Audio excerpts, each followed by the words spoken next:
So I see this a lot with these Toro lawnmowers. The handles always snap.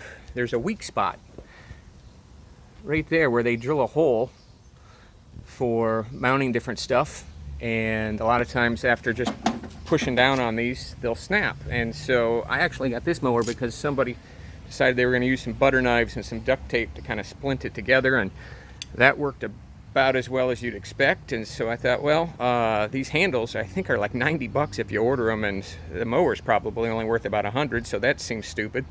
And I like to fix stuff with things that I have laying around the basement or the garage or the shed, and I found this old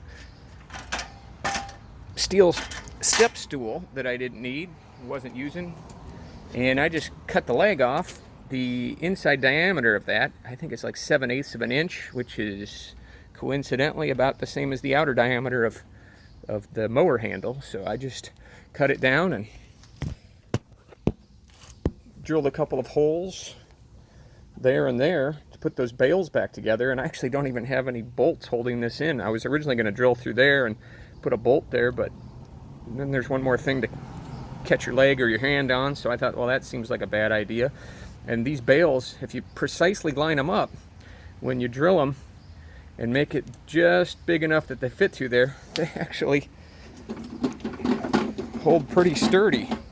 So now thing's not wobbling around anymore. A little coat of black spray paint and it won't even wink at you. So if you can use that idea to fix your Toro mower, I've seen it with lawn boys too. A lot of lawn boys do that.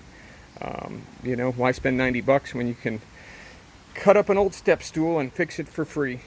That's always my preferred method, and if that benefits you, go ahead and like and subscribe. Thank you.